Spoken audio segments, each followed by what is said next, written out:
ഇടുക്കിയിലെ പ്രബല ഗോത്ര സമൂഹമായ മന്നാന്മാരുടെ ഊരുകളിൽ കാലാവൂട്ട് മഹോത്സവം തുടങ്ങി. വിളവെടുപ്പ് സമയവും ഊരുകളിൽ നിന്നും മൺമറഞ്ഞ പിതൃക്കളോടുള്ള ആദരസൂചകമായും കുടികളിൽ കൂത്തുപാട്ടുകൾ ഉയരുന്നു.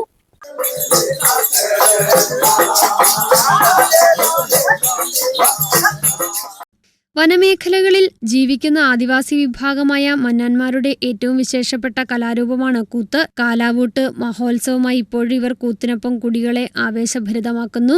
കോവിലന്റെയും കണ്ണകിയുടെയും കഥയെ അടിസ്ഥാനമാക്കിയാണ് കൂത്ത് നടത്തുന്നത്. കേരളത്തിലെ വിവിധ പ്രദേശങ്ങളിൽ പ്രചാരമുള്ള നാടൻ കലാരൂപങ്ങളോടും കഥകളിയിലെ ചില അവതരണ രീതിയോടും സാദൃശ്യമുള്ള ഒരു കലാരൂപമാണിത്. ഊരിൽ മരണമടഞ്ഞവരുടെ വീടുകളിലെത്തി അവർക്ക് വേണ്ടി പ്രാർത്ഥനകൾ നടത്തിയ ശേഷമാണ് കൂത്ത് ആരംഭിക്കുന്നത്. ഇലത്താളം, തുകൽ കൊണ്ട് നിർമ്മിച്ച മത്താളം എന്നീ വാദ്യോപകരണങ്ങളാണ് കൂത്തിന്റെ പിന്നണിയിൽ പാട്ടിനോടൊപ്പം മുഴങ്ങും. കൂത്ത് ആരംഭിക്കുന്നതിന് മുമ്പേ തെയ്യം, കഥകളി എന്നിവയിലെ പോലെ കേളികൊട്ടൽ നടത്തുന്നു. ദൈവവന്ദനത്തോടെയാണ് കൂത്ത് ആരംഭിക്കുന്നത്. സ്ത്രീവേഷം കെട്ടുന്നതും ആണുങ്ങൾ തന്നെയാണ്.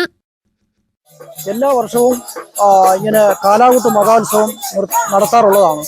കാരണം ഞങ്ങൾ ഈ വിളവെടുപ്പിന് അനുബന്ധിച്ച് വിളവെടുപ്പ് കഴിയുമ്പോൾ ഞങ്ങൾ പണ്ട് മുതൽ ഞങ്ങളുടെ ആചാരപ്രകാരം നടത്തി വരാറുള്ള ചടങ്ങാണ് ഈ കാലാകൂട്ട് മഹോത്സവം. അത് ആദ്യം തുടങ്ങുന്നത് കഞ്ഞിക്കുഴി ഭാഗത്തു നിന്നാണ് തുടങ്ങുന്നത്. അവിടെ നിന്ന് മാങ്കുളം ചെന്ന് ആ വഴി ഇതിലെ വന്ന് അവസാനം